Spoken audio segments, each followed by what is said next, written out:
मुझे कोई शौक नहीं है बच्चा पैदा करने की। कुछ लोगों का बहुत शौक कि मेरा बेटा हो, मेरी ये हो, फैमिली हो। मेरा कोई जल्दी नहीं है और मुझे शौक भी नहीं है। आखिर क्यों आज तक कुंवारे है 50 साल के अक्षय खन्ना? क्या गंजापन किसी सुपरस्टार का पूरा करियर खा सकता है? क्या ऐश्वर्या राय और करिश्मा कपूर जैसी दिग्गज अभिनेत्रियों के साथ नाम जुड़ने के बावजूद एक इंसान पूरी जिंदगी अकेले रहने का फैसला कर सकता है? और आखिर कैसे 11 बैक टू बैक फ्लॉप फिल्में देने वाला एक भुला दिया गया सितारा आज 2025 में इंडियन सिनेमा का ऑरा मैन और भारत का किलियन मर्फी बन गया है? दोस्तों, आज हम बॉलीवुड के उस सबसे रहस्यमयी और अंडररेटेड एक्टर की कहानी की परतें खोलने जा रहे हैं जिसने कभी स्टारडम के पीछे भागना छोड़ दिया था, लेकिन आज स्टारडम खुद उसके पीछे भाग रहा है। यह कहानी है विनोद खन्ना के बेटे अक्षय खन्ना की, जिसके पास न कोई पीआर एजेंसी है न सोशल मीडिया अकाउंट, लेकिन फिर भी क्यों आज हर जुबान पर उन्हीं का नाम है। अक्षय खन्ना की कहानी को समझने के लिए हमें उस दौर में जाना होगा जब उनके पिता विनोद खन्ना का स्टारडम 7वें आसमान पर था। 1975 में जब अक्षय का जन्म हुआ तो उन्हें चांदी का चम्मच तो मिला, लेकिन वो कांटों से भरा था। अक्षय का बचपन किसी फिल्मी ड्रामे से कम नहीं था। जब वो महज 5 साल के थे, उस उम्र में जब एक बच्चे को पिता के कंधे की सबसे ज्यादा जरूरत होती है, विनोद खन्ना ने सब कुछ छोड़ दिया। वो सेक्सी सन्यासी बन गए और ओशो यानी आचार्य रजनीश के पीछे पागल होकर अपना परिवार, अपना करियर और अपने बच्चों को मुंबई में छोड़कर अमेरिका के ओरेगोन चले गए। घर पर रह गई उनकी पहली पत्नी गीतांजलि और 2 छोटे बेटे अक्षय और राहुल। उस 5 साल के बच्चे के लिए यह समझना नामुमकिन था कि आखिर सन्यास किस बला का नाम है और क्यों उसके पिता ने उसे त्याग दिया। इसी दौरान विनोद और गीतांजलि का तलाक हुआ और विनोद खन्ना ने बाद में कविता से दूसरी शादी कर ली, जिनसे उन्हें 2 और बच्चे साक्षी और श्रद्धा हुए। इस पारिवारिक उथल पुथल और पिता की गैर मौजूदगी ने अक्षय के अंदर एक गहरा खालीपन भर दिया, जिसने उन्हें एक बहुत ही शांत, अंतर्मुखी और ओंड बॉल इंसान बना दिया। जब विनोद खन्ना वापस लौटे तो उन्हें अपने किए का पछतावा था या बेटे के करियर को बनाने की जिद, ये कहना मुश्किल है। लेकिन 90 के दशक में उन्होंने ठान लिया कि वो अक्षय को बॉलीवुड का सबसे बड़ा लॉन्च देंगे। फिल्म का नाम था हिमालय पुत्र, जो सिर्फ एक फिल्म नहीं बल्कि विनोद खन्ना का एक जुनूनी प्रोजेक्ट था। विनोद खन्ना की दीवानगी का आलम यह था कि वो इस फिल्म के लिए कोई आम चेहरा नहीं चाहते थे। किस्सा मशहूर है कि फिल्म की हीरोइन ढूंढने के लिए विनोद खन्ना ने भारत की लड़कियों को रिजेक्ट कर दिया था और लंदन पहुंच गए थे। वहां उन्होंने बाकायदा अखबारों में इश्तिहार दिया और सैकड़ों लड़कियों का ऑडिशन लिया। तब जाकर उन्हें अंजला जावेरी मिली।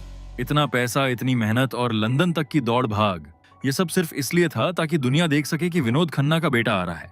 लेकिन कुदरत का खेल देखिए। रियल लाइफ में फिल्म की कहानी एक बेटे अभय द्वारा अपने खोए हुए पिता को ढूंढने की थी, जो असल जिंदगी में अक्षय के दर्द से डरावनी हद तक मिलती थी। 1997 में जब फिल्म रिलीज हुई तो उम्मीदों का यह हिमालय ताश के पत्तों की तरह ढह गया। फिल्म बॉक्स ऑफिस पर औंधे मुंह गिरी और अक्षय खन्ना का पहला ही कदम एक बड़ी विफलता बन गया। सन 1997 अक्षय खन्ना के लिए किसी विडंबना से कम नहीं था। एक तरफ उनके पिता की अरबों की लागत वाली हिमालय पुत्र बॉक्स ऑफिस पर दम तोड़ चुकी थी, लेकिन उसी साल कुछ ऐसा हुआ जिसने सबको चौंका दिया। जेपी दत्ता अपनी मल्टी स्टारर फिल्म बॉर्डर बना रहे थे। अंदर की खबर यह है कि जिस रोल सेकंड लेफ्टिनेंट धर्मवीर ने अक्षय को स्टार बनाया, उसे पहले सलमान खान, आमिर खान, अक्षय कुमार और यहां तक कि अजय देवगन ने ठुकरा दिया था। इन बड़े स्टार्स को लगा कि सनी देओल के सामने वो सिर्फ साइडकिक बनकर रह जाएंगे, लेकिन जो रोल इन दिग्गजों ने छोटा समझकर छोड़ा, वही अक्षय के लिए जैकपॉट बन गया। बॉर्डर ब्लॉकबस्टर साबित हुई और जो अवार्ड उन्हें अपने पिता की फिल्म से नहीं मिला, वो इस मल्टी स्टारर फिल्म ने उन्हें दिला दिया। लेकिन बॉलीवुड इतनी आसानी से किसी को सिर पर नहीं बिठाता। बॉर्डर की सफलता के बाद अक्षय पर शनि का ऐसा साया पड़ा कि उन्हें इंडस्ट्री में बॉक्स ऑफिस पॉइजन कहा जाने लगा।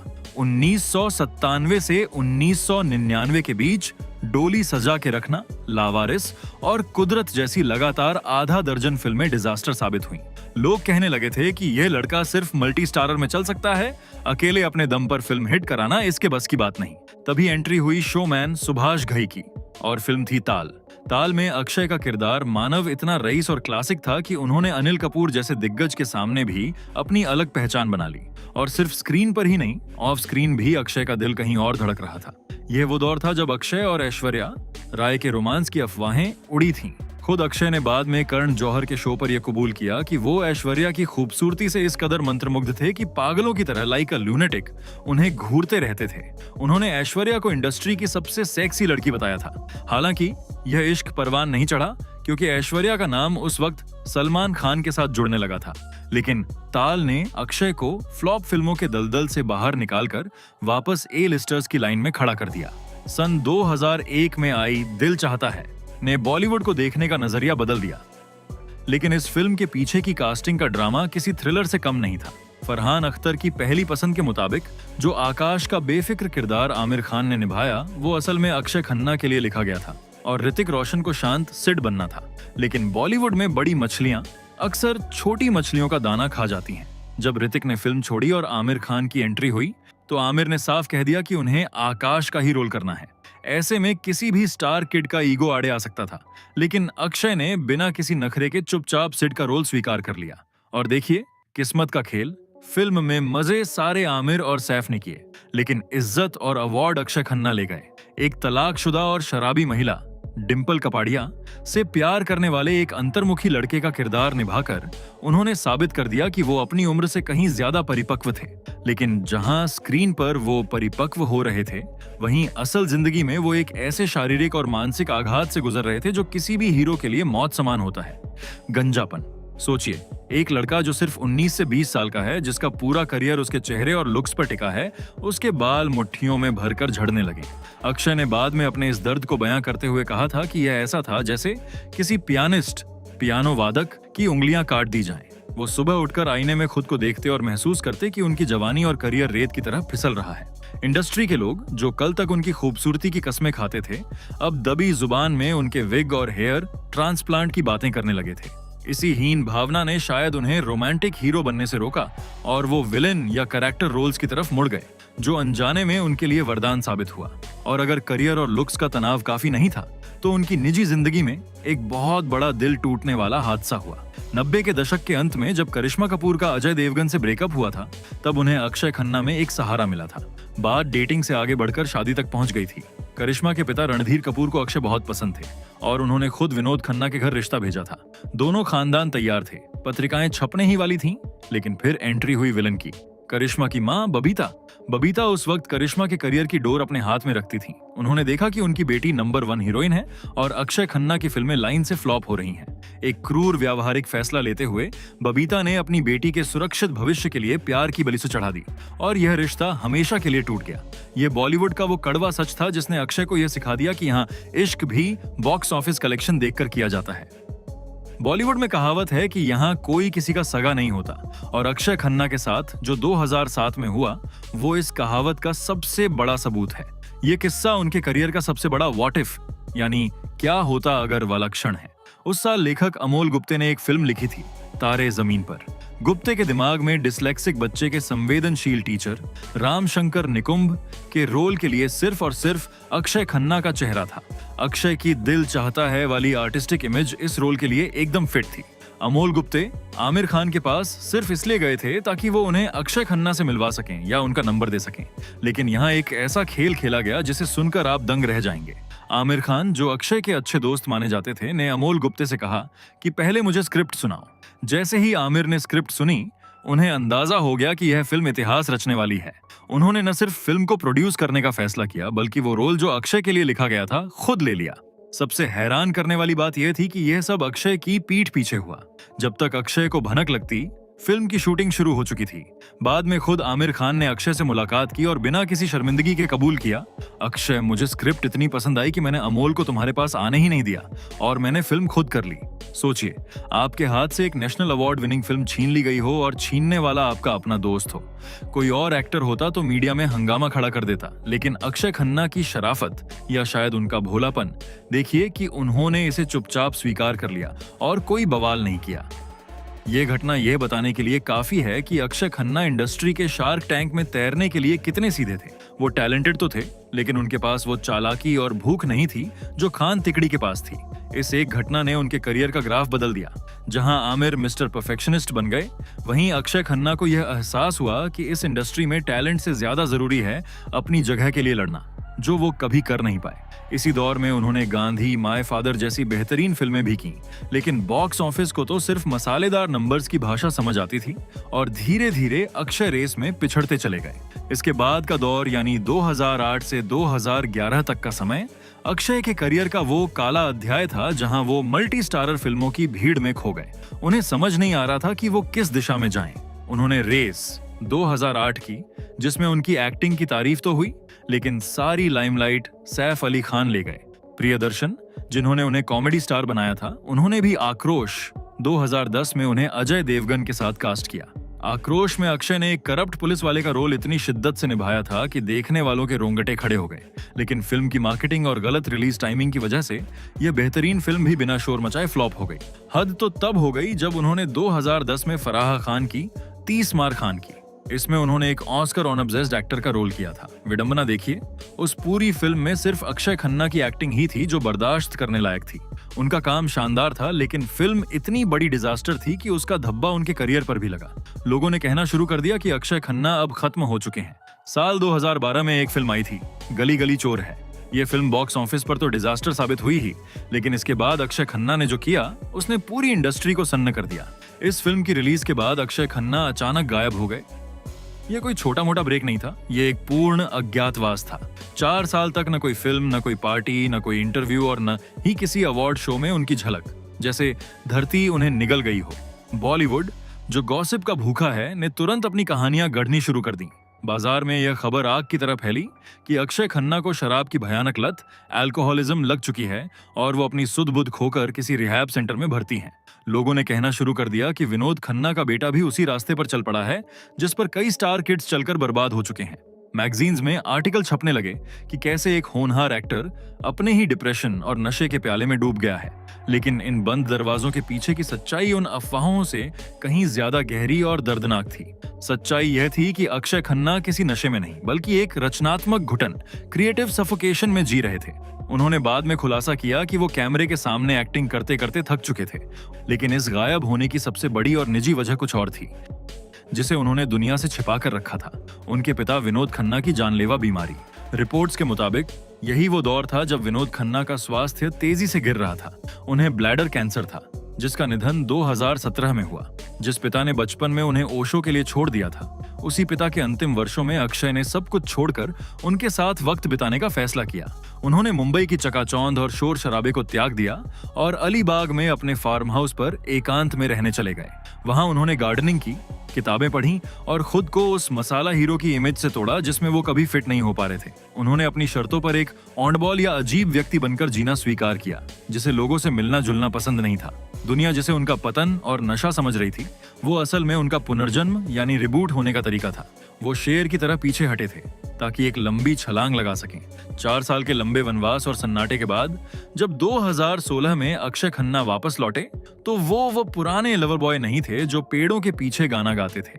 उन्होंने समझ लिया था कि अगर इस नई इंडस्ट्री में टिकना है तो उन्हें अपनी कमजोरी को ही अपनी ताकत बनाना होगा। उनकी वापसी हुई फिल्म डिशूम से, जिसमें उन्होंने वाघा नाम के एक स्टाइलिश और सन की विलन का किरदार निभाया। अक्षय ने बाद में एक इंटरव्यू में कहा था कि 4 साल बाद सेट पर लौटना उनके लिए शून्य से शुरुआत करने जैसा था। उनके हाथ पैर कांप रहे थे जैसे वो कोई न्यूकमर हो। लेकिन जैसे ही कैमरा रोल हुआ, दर्शकों ने देखा कि शेर बूढ़ा जरूर हुआ है, लेकिन शिकार करना नहीं भूला। यह एक संकेत था कि अब अक्षय खन्ना ने हीरो बनने का मोह छोड़ दिया है और अभिनेता बनने की जिद पकड़ ली है। इसके बाद उन्होंने मॉम और इत्तेफाक जैसी फिल्मों में ऐसे पुलिस अफसर के किरदार निभाए जो चिल्लाते नहीं थे, बल्कि अपनी आंखों से मुजरिम की रूह को स्कैन कर लेते थे। लेकिन असली गेम चेंजर साबित हुई 2019 की कोर्टरूम ड्रामा सेक्शन 375। यहाँ उन्होंने एक बचाव पक्ष के वकील की भूमिका निभाई। आलोचकों ने मान लिया कि यह बंदा एक्टिंग की एक अलग ही लीग में खेल रहा है। फिर आया 2022 का वो तूफान जिसने बॉक्स ऑफिस के सारे रिकॉर्ड तोड़ दिए, दृश्यम 2। इस फिल्म में चुनौती बहुत बड़ी थी। सामने थे अजय देवगन जैसा सुपरस्टार और तब्बू जैसी दिग्गज एक्ट्रेस। दर्शकों को लगा था कि अक्षय का रोल छोटा होगा, लेकिन जब वो आईजी तरुण बनकर स्क्रीन पर आए तो पूरा थिएटर सन्न रह गया। बिना किसी फाइट सीन के सिर्फ अपनी बुद्धिमानी और उस कैलकुलेटिव यानी गणनात्मक सन्नाटे से उन्होंने अजय देवगन के पसीने छुड़ा दिए। फिल्म ने 240 करोड़ की ब्लॉकबस्टर कमाई की और इसका एक बड़ा श्रेय अक्षय खन्ना के उस शतरंज के खिलाड़ी वाले अवतार को दिया गया जो इंडस्ट्री कल तक उन्हें खत्म मान चुकी थी। अब वही प्रोड्यूसर्स उनकी तारीखें लेने के लिए लाइन में खड़े थे। मशहूर डायरेक्टर प्रियदर्शन ने भी कहा कि अक्षय हमेशा से उनके पसंदीदा रहे हैं, लेकिन अवार्ड शोज ने उन्हें हमेशा नजरअंदाज किया। इस दौर ने साबित कर दिया कि अक्षय ने अपने गंजेपन और बढ़ती उम्र को छिपाया नहीं, बल्कि उसे एक ऐसे रौबदार व्यक्तित्व में बदल दिया जिसके सामने अच्छे अच्छे यंग हीरोज पानी भरते नजर आए। कहानी का क्लाइमैक्स आता है साल 2025 में, जब 50 साल की उम्र में अक्षय खन्ना ने वो कर दिखाया जो बॉलीवुड के इतिहास में शायद ही किसी एक्टर ने किया हो। एक ऐसा पुनरुत्थान जिसे देखकर यंग जनरेशन के स्टार्स भी कांप गए।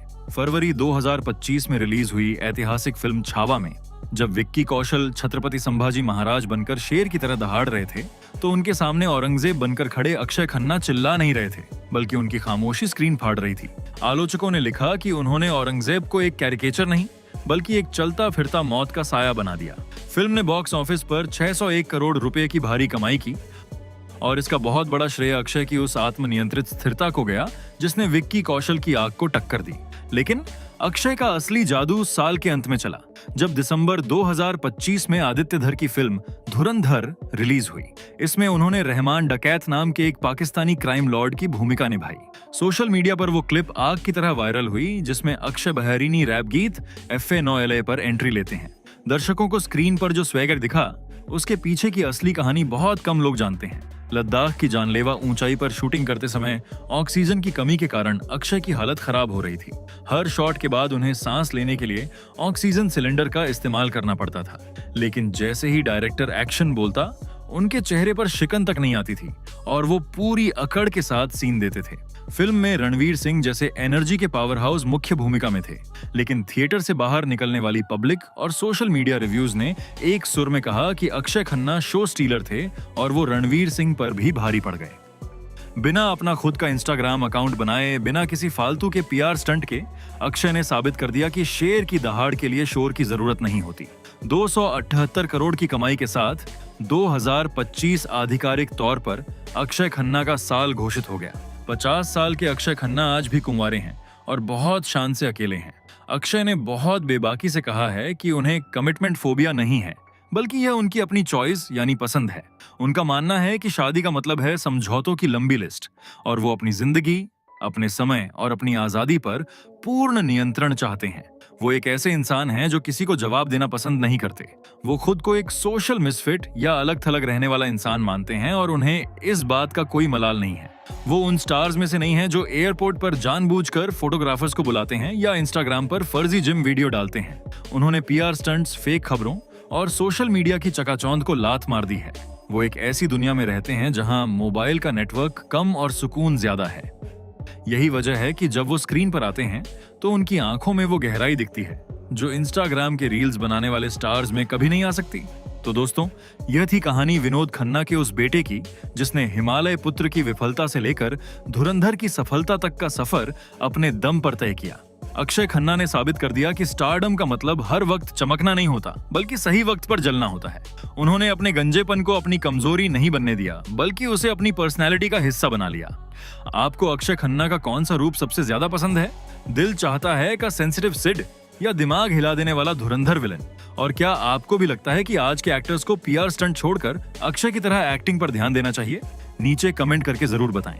अगर आपको यह अनसुनी कहानी पसंद आई तो इस वीडियो को लाइक करें और अपने दोस्तों के साथ शेयर करें। बॉलीवुड के ऐसे ही गहरे राज और अनकही कहानियों के लिए चैनल को अभी सब्सक्राइब करें। मिलते हैं अगले वीडियो में एक और धमाकेदार कहानी के साथ।